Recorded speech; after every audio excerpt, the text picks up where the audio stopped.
The 1981 manga Stop Hibari-Kun has been on my radar for a while now, largely because, like a lot of people, I really love mangaka Hisashi Eguchi's art. He's kind of unmatched at that casual streetwear look. He creates these female figures that are aspirational, casual, and also slightly intimidating. Hibari-Kun is one of his most famous manga, and the only one of his works to receive a full TV anime. It's a manic comedy, really, kind of in the Urusei Yatsura vein. In case you haven't heard the premise, it's an 80s rom-com gender comedy. Our main character Kosaku is brought to live with a mysterious family friend after his mother's death. It turns out though that the family is a Yakuza clan. Not only that, but among them is a beautiful girl, Hibari, who has a crush on Kosaku. And also it turns out, and this is the big central concept, she's trans.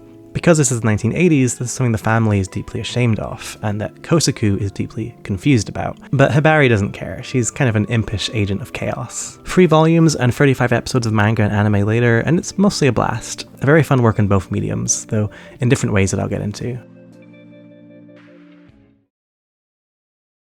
There's been some really great writing and discussion of Hibari-Kun as an early example of trans representation in anime. You also have a contingent who argue that Hibari isn't trans, or can only be read as a Otokonoko character, i.e. a crossdresser. I don't really want to spend a video delineating these arguments, I want to focus much more on aesthetics, but I'll just say quickly that I pretty much come down on this the same way anime scholar Riley Hannah Lewicki does. She has a really good article talking about the ways in which the series can function as a, quote, transition fantasy, with Hibari functioning as his figure of wish fulfillment at its centre. And she also specifies that Otokonoko is actually a much more hazy and hard to define term in anime and manga culture than you would initially think. She argues that until recently, there was a lack of commonly agreed upon language in Japan on how to describe the trans experience, with many of the terms that were in common usage having derogatory connotations, which she suggests accelerated a certain level of ambiguity in texts in regards to how to describe trans characters. As she states, quote, Otokonoko existed in manga as one of the most specific, non-pathologizing terms for an AMAB person wearing women's clothes. Now, it's definitely possible that Eguchi didn't intend Hibari to be trans as such.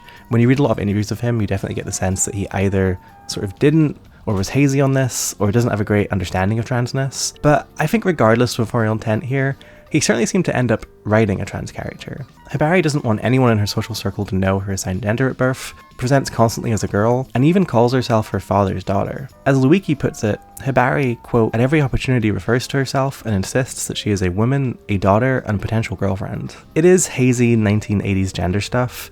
We're dealing with the shifting meaning of terms here, but yeah, this is basically where I fall on it. But something I really want to emphasize is that one of the things that makes this show so interesting to me, and I think to a lot of people who watch it, is that it's simultaneously so enamored with Hibari, but there's never anything cloying or saccharine about that representation. I mean, it's just not operating on that level. This is a manic comedy, at times a sort of edgelordy comedy, primarily interested in being wacky and crude. And Hibari just happens to be its central figure. She's stylish and cool and confident, she's never the butt of the joke. And as much as the text will sometimes position her within a framework of perversion, there's also something deeply aspirational about Hibari. Everyone in the text wants her.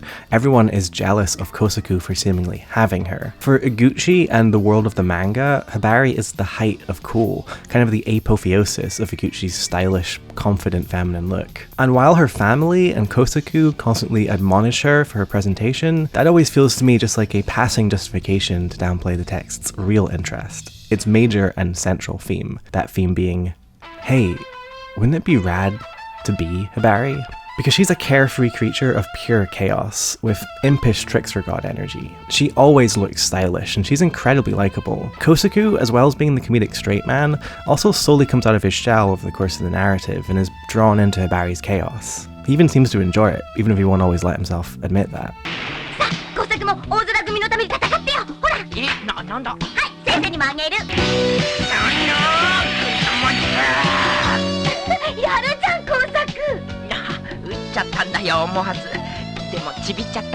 This dynamic, this whole Charlie Brown being Joker-fied by the anarchistic nymph, it's amazing. I wish it was in more shows. Hibari is just someone who enjoys starting shit, you know, and making stuff messy. She grew up surrounded by Yakuza. She's learned to handle herself, basically. She's also fiercely protective of her sisters, particularly when it comes to romance. If the guy hurts one of them, she'll hurt them back.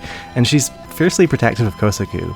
It makes her extremely likable. She can handle herself, basically, and that makes sense in a world where it is very clear that the revelation of her assigned gender at birth would not go over well. And by the way, that's something the show makes explicit, which I was surprised by. In episode 3, one of Hibari's sisters has a fantasy about the social terror that would be inflicted on the family if people found out about Hibari's birth sex. The sequences are depicted as this horror reality, this mix between Fists of the North Star and Imperial Japanese history. The father, Hibari, is ritually murdered by imperial decree. The rest of the family are crucified, and Kosaku is hung and beaten in an act of divine retribution. And Hibari is decapitated with her head displayed in public, though she remains unfazed. Hibari is never really the victim in here, always a defiant gremlin. That episode, by the way, it's directed by Yoshiaki Kawajiri. Yeah, the Ninja Scroll Kawajiri. So I'm guessing he was brought in to do those nightmare sequences. And you can imagine how this dude would eat that stuff up.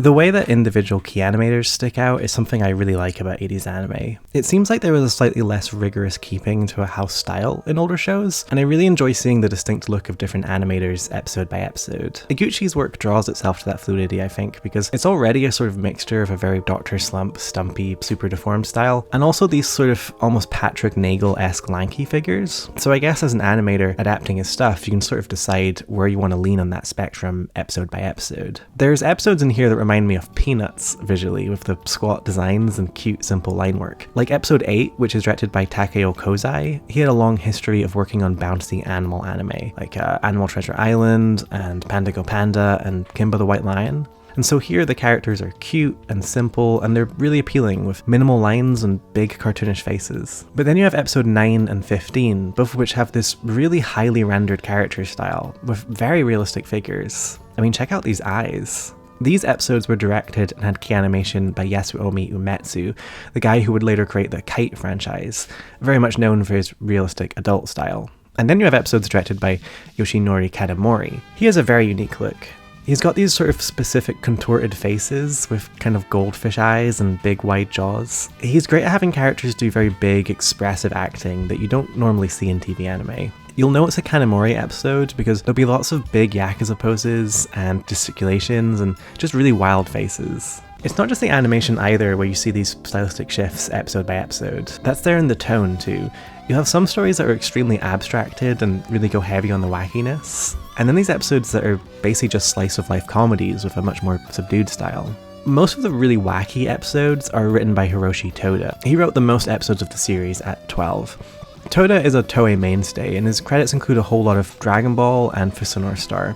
What I'd say about his stories is they're a lot sillier. He's got these really big action scenes, and he likes crazy cartoonish stuff like kaiju. Sometimes he'll take an already outlandish gag in the manga and then make it even more ridiculous, like what he does with this mafioso's wife. He definitely wrote some of the highlights of the series, and he gave us this character name, so you know he's good with me.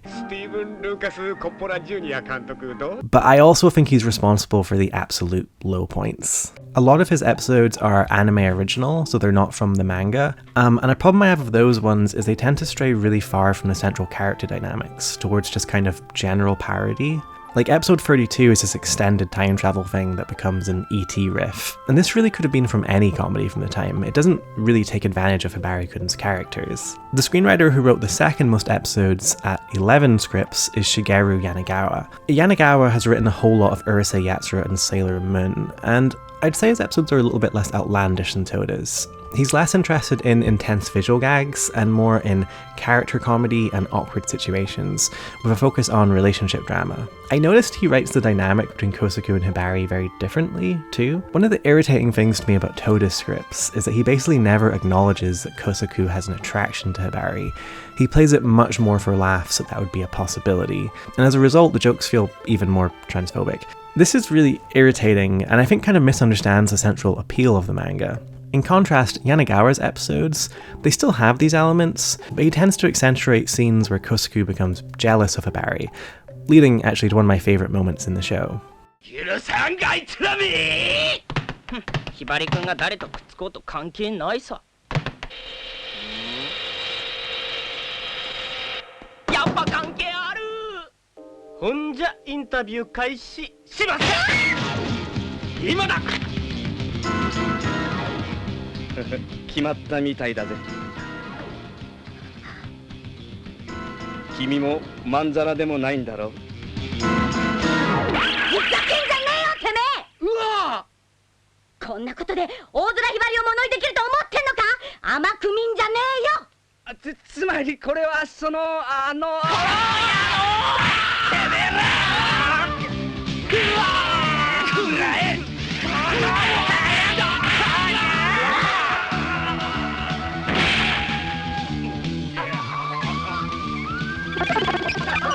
失礼しました。 Basically, the way I'd put it is that Yanagawa's scripts tend to be much more interested in the idea that Kosaku is attracted to Hibari, but that he's unable to admit that to himself. And so the comedy comes from that internal tension, whereas in Toda's scripts, Hibari is kind of an external antagonism. A screenwriter that I would have liked to have been given more episodes was Tomomi Susui. She wrote only 2, but her second, 17, immediately feels like a very different creative voice. It's this much more angsty, intimate, shoujo-esque story than usual. The plot of it is that Hibari becomes upset when she finds a photo of Kosaku's mother in her dad's possession. She's upset because there's no pictures of her own mother. In the manga, this kind of happens without incident, but in the anime version, Hibari feels betrayed and she kind of runs away from home. What I really like about this story is the sense of interiority it has. More than any other writer on the staff, I think Susui takes seriously Hibari's inner life, and I think she's also interested in her gender identity in a much more nuanced way. In her hands, it kind of feels more like a Moto Hagio or Keiko Takamiya story from the time, you know, one of those kind of angsty shoujo works that would explore gender. Over the course of the episode, Hibari's father actually begins to see the resemblance in Hibari's personality and appearance to her late mother, and we actually see a respect form between them. It's a very unusual level of intimacy for this anime. The whole series is in awe of Hibari, but this episode seems to have an unusual level of sensitivity along with that. I guess what I'd say is, whereas the rest of the show aestheticizes her from the outside, this story seems to take place more within her perspective and take seriously her emotional world. Susui also wrote a bunch of episodes of Baldios, which is an extremely melancholy robot anime, as well as the dreamy 1987 The Tale of Genji movie, and I think you can see a similar sensibility bleeding through here. These kind of writing differences, by the way, they're not the sort of thing I usually notice, but in Hibari, it seemed especially clear that different writers were taking the show in different directions. I think this makes sense because this was obviously a fairly controversial concept for Japanese TV at the time, and they were probably figuring out how best to approach that. What remains completely consistent throughout the show, though, is how ridiculously lit Hibari's fashion is. This is not one of those cartoons where people wear the same outfit all the time. Hibari has a new look every episode, sometimes 3 different outfits in a single episode. They give the same level of care to her look that mecha animators do when a Gundam gets a new backpack. So to try and give this element its full respect, I brought in my friend Rayclone again to rate these outfits. Okay, so this is outfit number 1. Okay, so she's wearing a sort of sailor shirt with a pink striped t-shirt underneath the sailor shirt and then bright orange. Well, I am gonna like their shorts, but okay, what I like about these shorts right off the bat is they're not like poofy or cutesy, they're like jean shorts. Really good outfit. I love the vibe that she just like had a really like cute sailor shirt on in her wardrobe and just like threw it on like a random fit she was wearing. Like it looks very much she just like fell into her wardrobe and was like, this is sick. And there is a like, okay, in the first image there is some kind of like metal scope and she's saying you pervert to it. This is really good. I just really like the fact that she's like combining this like moe piece with like more casual elements. I've been kind of quite interested in classic Lolita fashion at the moment, and it's kind of giving me like going out in like casual Lolita and wearing like more formal pieces but like dressing them down and integrating them into normal fashion, which is very cool. So good for her, and I really like these shorts. Yeah, I like it because it's like the top half looks like she's from some sort of period piece like Yuri manga. But then the bottom she was like, and I'll just put on like some like shorts I got from Primark. Yes, they're fucking Primark shorts, absolutely, like 1000%. Yeah, so what would you give her out of 5 for this outfit? I think this is actually a pretty solid 4 out of 5. She looks great, and I do love that it's literally just like, it's very like, oh, I just woke up like this, but it still looks great. So 4 out of 5 for this one. This one's more casual wear, I think. Oh, I hope there's going to be a big jacket. I love a statement jacket. Oh, okay, right. Oh, this is so fucking good. Okay, so she is wearing a huge jumper. Yeah. Really, really puffy. That is black and it has a big H on it. I can't see what it looks like. She might be wearing jeans. From a tiny sliver I can see behind a shaved head of a man. But I mean, honestly, you don't really need to see anything else from this outfit. Like, this is the statement piece. This fucking rocks. I love how poofy this is, and I love in the first image here you can see her like twinning with her boyfriend, who's wearing like an equally poofy lime-colored jumper with a plaid shirt underneath it. So just like chef's kiss. But I love that this just feels super like cozy, and yeah, again, like she just like threw it on. But yeah, it looks super cuddly from on her. If I was her girlfriend, I would totally like steal this and wear it as a pajama top. I love that it has a huge H on it. Also, it's very like 80s sort of like neon city vibes. Like, yeah, super good. Yeah, I love the volume here. It's so fucking good. I feel like you don't see these like really puffy like jumpers and sweaters enough in anime, and especially on anime girls. So this is a fucking 5 out of 5. Hell yeah. This is great. It's a very specific one I want to do right now. Yeah, here we go. Okay, so you know that I don't really... I think this outfit is fucking hideous, but in a good way. So this outfit seems to be some kind of pink dress, which I think I can see a little bit of Peter Pan collar action happening, and she's wearing what I believe is a red shirt that she has like tied at the waist to make it like over the top. Like, I think it's a shirt, not a cardigan, I could be wrong. And she's wearing... Sorry, I just scrolled to the next picture and saw Kasaki's hat, and that made me laugh. And she's wearing a bright blue... I think this is a fedora. Come on. Yeah, she's wearing a fedora. Folks, Barry's wearing a fedora. People, she's wearing a fedora. Okay, this outfit would be really genuinely cute if the fedora was not bright blue, and if the fedora was like maybe a pink to match her sock. As it is, this is so like 14-year-old girl, weeb girl in her anime club, like buys a fedora and is like, wow, I'm a fashion icon. And she kind of is. So like, you know, go off. But no, this is super like adorably tacky. Funnily enough, this is a very like early 2000s outfit, which is kind of funny. Like, this is kind of ahead of its time. Yeah.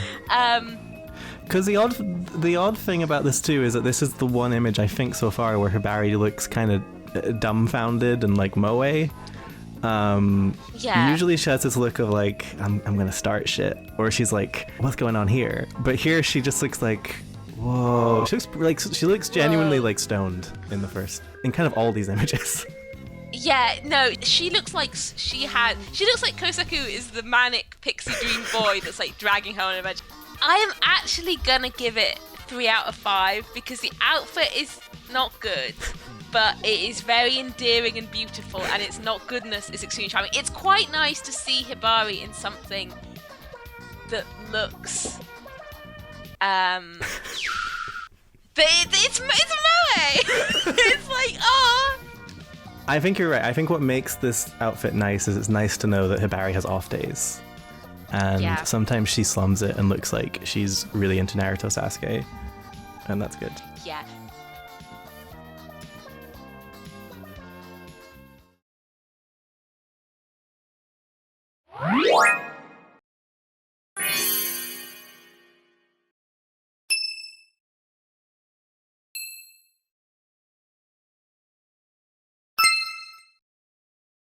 As a little break, I want to talk about one of the avenues I went down while researching for this video that I couldn't really fit anywhere else in the script. So there's a series of Mecha novels from the 80s with this very cool name, Gouldine the Future Wanderer. And cool art too. Look at these robots and these character designs. It's got this pretty dense sounding plotline. It takes place in the far future in this semi-apocalyptic setting. At the outset, there's been this breakdown of this hegemonic empire called the Freyr family, and it seems to be about this Dune-like power struggle between these different houses. Honestly, sounds incredibly rad. Unfortunately, it's one of the few mecha properties that wasn't part of a big media mix. It was originally pitched as an animation, but none of the production companies were interested, so the author, Kota Hinura, decided to retool it into a series of novels. So there's no anime and no video games. As far as I can tell, there's just the books and a drama CD. Anyway, the main character is Corona Freyr, a surviving princess of the Freyr family. This character was raised as a man, and from what I can tell from the synopsis, maybe identifies as one, but I'm really not sure. It's hazy 1980s gender stuff again.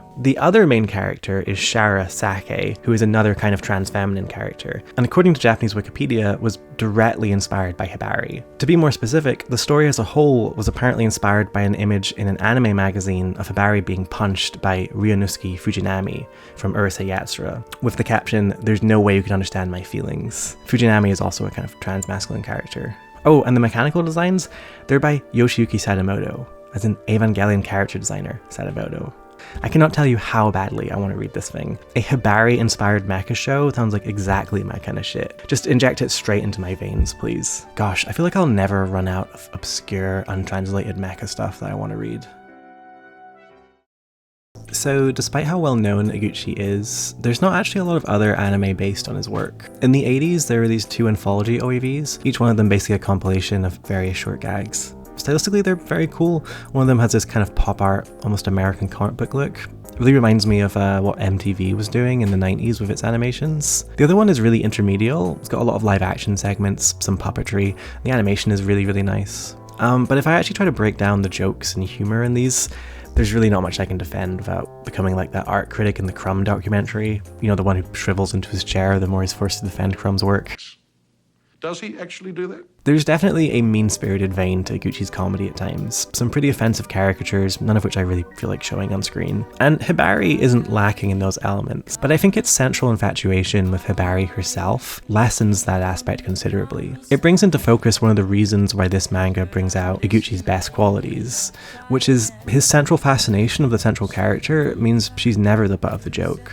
As much as the text will shove in asides about how Hibari is a pervert or that Kosaku is a pervert for being attracted to Hibari, it's extremely clear this is an aspirational story. This is about how cool it would be to know Hibari, or be Hibari. It's the purest distillation of Eguchi's comments that he draws a woman not that he's attracted to, but that he'd like to be. And so I think that minimized his most edgelordy traits. There's a lot I like about the anime version in particular. The music and editing give it this really 80s city pop feel. It gets pretty expressive at times, and I really enjoy a lot of the voice performances. Kosaku is voiced by Toru Furuya, as in Amuro Ray Gundam Toru Furuya. He does a great job, even sings one of the insert songs. They're able to hold off about 10 episodes, by the way, before sneaking in a Gundam reference. Hibari is voiced by Satomi Majima, who provides this perfectly impish quality, and fun fact, she married Furuya a few years later, and they do have a lot of good chemistry in this. But as is often the case, between the two, the manga is a lot stronger.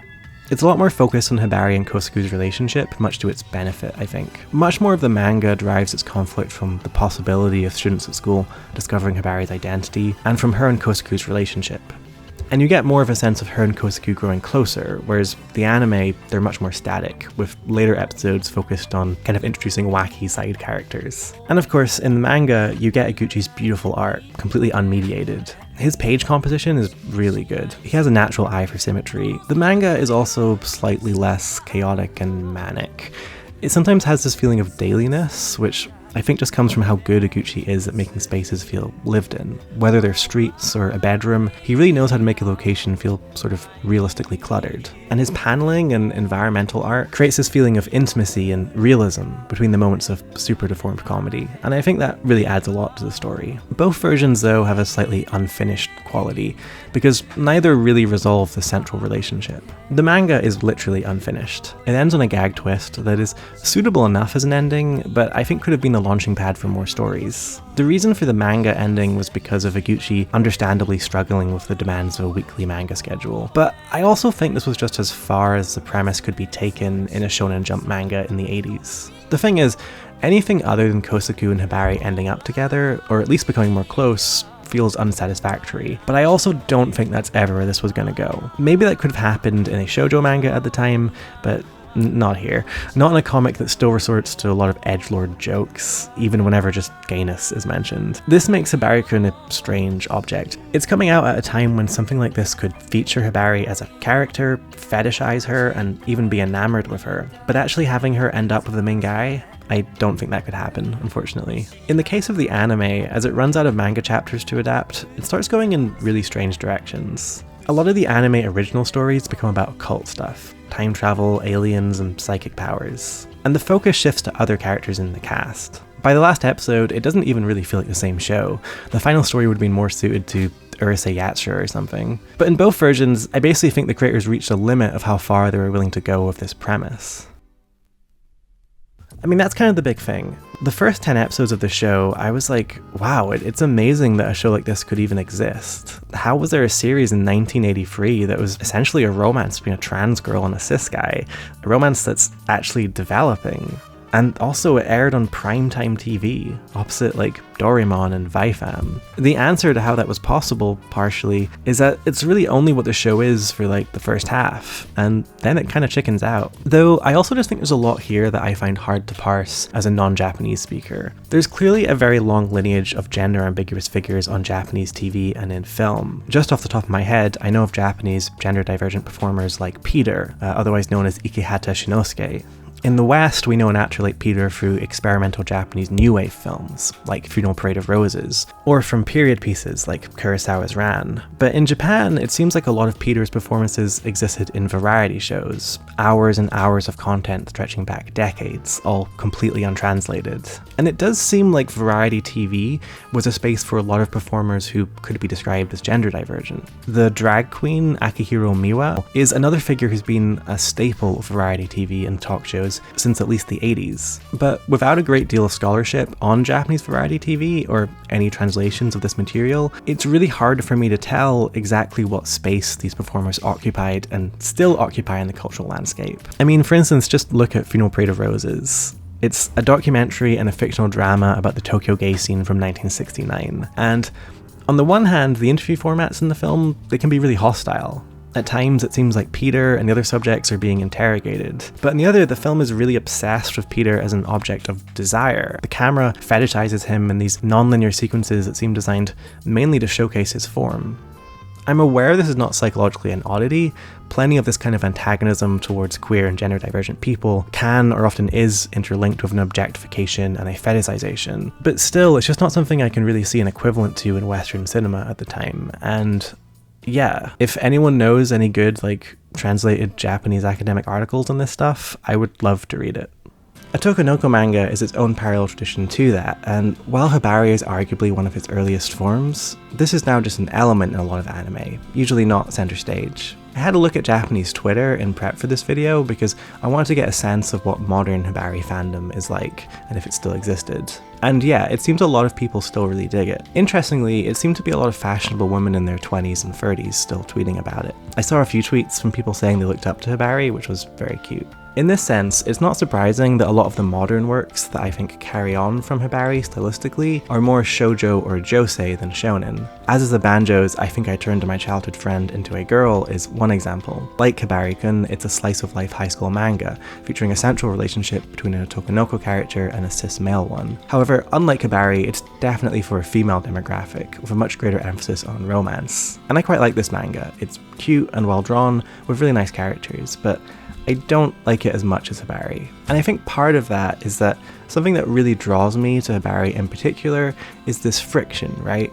This tension between a hostile world and Hibari herself as a defiant figure. Viewed in that way, it sort of feels like the first act of a larger story, a story that really has to begin in that period in time. Take, for example, Kosaku's internal tension around being with Hibari. It's understandable because it's the perspective of a 1980s teenager. He's not going to be woke. But still, he is written to have feelings for her, and the natural expectation for the reader is to see those feelings concluded. And here's the thing, Eguchi knows how unresolved this story is. He's even talked about the possibility of a sequel and what that would entail. In doing so, he describes the development in these feelings. He says, it'd take place in college, I think, when they're around 19. maybe starting the whole thing with a picture of the dad who's died from repeated heart attacks. Kosuke would be the protagonist and he'd be living with Hibari. And what I'd really like to do is really dig into Kosuke's feelings.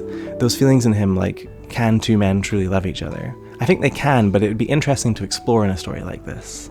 And I think what he's describing here is probably not a story that could have been told in a mainstream manga in '83, but it is a story that could be told now. Though it's been about 10 years since Eguchi made that statement, and as much as he flirts with the idea of returning to this story, perhaps he just doesn't want to return to the grind of narrative manga. And I get it, but also, gosh darn, I really want that sequel. Eguchi, you're gonna make me write fanfic.